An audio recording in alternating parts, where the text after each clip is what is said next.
If you spent even some of your time on the internet these past months, there's a high chance that you heard about NFTs. They are in art, sports, cinema, painting, video games, and I am pretty sure that I will teach you crazy things you wouldn't have suspected about NFTs. What is an NFT? NFT stands for non-fungible token. Did that help? Probably not. If you played Yu-Gi-Oh, take this Dark Magician card as an example. It has a card and an extension number, but it is not unique. Someone else on Earth has the same exact card as you do. The same reasoning goes for every cryptocurrency or even currency. They are interchangeable and cannot be differentiated.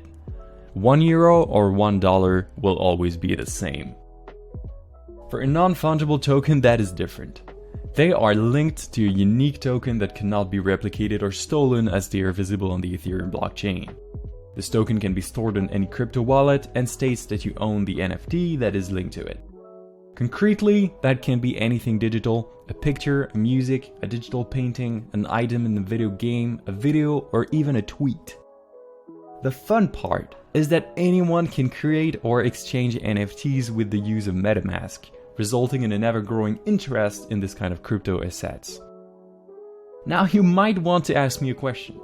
But Nathan, if someone buys an NFT that is a music, can't I just record or download the song and have access to the same as the buyer? And that would be a great question, with the answer being yes and no. You would listen to the same song, but you wouldn't own it. And that's the main characteristic of NFTs. If you buy one, you get ownership over it. And believe me, that leads to some twisted situations and sick memes. The most expensive NFTs. Have you ever heard about Mike Winkelmann? Or maybe you know him as Beeple. In 2007, this man got tired of his job and decided to become a digital artist. He drew one artwork per day over 5,000 days in order to improve his skills, and gathered all of them into one single masterpiece called Every Day's The First 5,000 Days. In March 2021, Every Days was sold at $69.3 million as an NFT, making it the most expensive NFT in history. But don't worry, we have other challengers around. Twitter's founder, Jack Dorsey, sold his first tweet ever, just setting up my Twitter, for $2.9 million to entrepreneur Sina Estavi. If you're wondering what you get when you buy a tweet, let me quote the seller himself. You get an autographed digital certificate, signed using cryptography, that will include metadata of the original tweet. So yeah, he could have just screenshotted the tweet and put it in a frame in his office, but this time there's actually more to it than just ownership. Before the sale, Jack Dorsey announced that the earnings would be converted into Bitcoin and benefit people in need in Africa through the Give Directly Foundation. If you're not familiar with Twitter or his CEO, they are used to engage in charity events through Twitter for Good, a platform aiming at developing education, communities, and equality around the world. Using NFTs to keep pursuing this goal isn't such a bad idea after all. On another note, you probably know the influencer Logan Paul, but did you know that he sold portions of his YouTube videos for up to $20,000?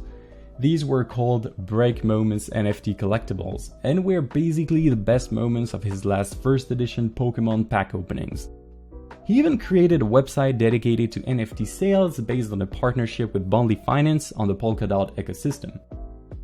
Also, did you watch Star Trek or maybe The Big Bang Theory? If you did, you are probably familiar with William Shatner, who played the role of Captain Kirk in the Star Trek original series. You're William Shatner. You can call me Bill. Oh, can I call you Captain? No. Please? No. Please. Sure. Well, he is a blockchain advocate and participated in the sale of 125,000 digital cards, which retraced his life and career as an actor. These NFTs were sold in minutes. Sport and NFTs, a fan's wet dream. If you're involved in professional sports or even in esport, you've probably noticed that everyone wants to be a part of the big NFT trend. The esports structure Team Solo Mid, more commonly known as TSM, recently concluded a partnership with FTX, a popular cryptocurrency exchange, who's ready to pay up to £21 million per year to keep it going.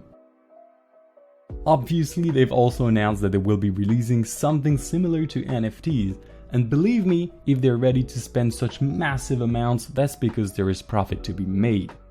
Let me introduce you to NBA Top Shot, probably the most successful and deep NFT platform linked to an organization as massive as the NBA. Here you can buy packs of officially licensed digital collectibles. Okay, concretely, what does it mean? Well, NBA Top Shot is like a digital trading card game. You pre-order the packs that you want to open based on what's in them, pretty much like in any other card game. Then you open them and you get a sick dunk by LeBron James that he can sell 100k on the marketplace. I would love for it to be that easy, but you get the point. You open packs, you laugh or you cry, and you try to make money or to catch them all. And you will likely lose money and get nothing, but whatever, as long as it's fun. The catch here is that you get ownership over the moments captured in the video linked to your NFT. They all come in different rarities, common, rare, and legendary, and the higher the tier, the harder it is to find them, as they are edited in small numbers. You just have to accept that other people will own the same moments as you do, only with a different serial number, which still makes it unique in some ways, I guess. Be the first one. Don't rifle through them. We have to see the moments. Okay, see, there you go. Oh, 205. Farming NFTs in a video game. So at this point in the video, you probably have a clear idea of what an NFT is. Basically, it is anything digital that is linked to a unique token, which can be sold or traded to get ownership over it. If you hold an NFT in your wallet, what it represents is yours, and that cannot be changed or altered in any way, as the blockchain provides a very secure environment. In that regard, you have two choices when it comes to making money out of NFTs. You can either buy a very expensive one and resell it, try to make a small profit, or you can create one. If you're not an artist or simply don't have any talent like me, all you have to do is to play video games. CryptoKitties, Infinite Fleet, Axie Infinity, Decentraland, and many more are video games based on blockchains that use NFTs in their core. In CryptoKitties, for example, you can breed cats. They will have different appearances, different traits, and each one of them is unique. So when an ugly cat grew, oh my god, is that a dragon tail? I guess everyone went crazy and it got sold for 600 Ethereum, which represents approximately $1.2 million today. Same stuff goes on with Decentraland, a game of virtual real estate where the company Republic Realm acquired the land for $913,808 in June 2021, beating the all-time high record for the platform. But for now, NFTs in video games are still a bit clunky. A lot of studios try to come up with something based on the play-to-earn method where gamers are engaged with the idea of making money. And truth is, that's rarely the case, and even when it is, it's really not much. The real catch would be to have a AAA MMORPG where every item, character, mount, spell, house, and God knows what else would be an NFT. If you've played World of Warcraft, imagine how cool that would be to be the owner of everything that's on your account and be able to exchange or sell it directly to other players on the marketplace using real currencies. And yeah, you can already do that on the black market, but at least now it would be legal as you'd be the real owner of your stuff. Also, when one day Blizzard servers will eventually go down, because it will, sorry fanboys, you'll still keep everything. Celebrating a marriage with NFTs, how to give them meaning. So here's the cute part of the video. In April 2021, two Coinbase employees, Rebecca and Peter, got married and exchanged alliances directly on the blockchain. Well, they had the real ones, of course, but they also created a token called Tabat, and I'm sorry if I'm butchering the pronunciation, which means ring in Hebrew. If you go on Etherscan, you can see that they each hold one of the two unique tokens that will ever be created. These NFTs are also linked to a heartwarming piece of art made by Carl Johan Hasselroth, which illustrate two distinct things becoming one, just like in marriage. When you think about it, the inalterability of the blockchain makes it perfect for this kind of contract. And to be fair, I think that's one of the cutest uses of NFTs I found. Tokenized Tweets, the derivatives of NFTs. So now that we've ventured into the world of NFTs, you need to understand what a mess it is sometimes to state who has ownership over something and how to protect your NFTs. A few months ago, there's been a shitstorm on Twitter because of one account, Tokenized Tweets, and that was honestly pretty silly.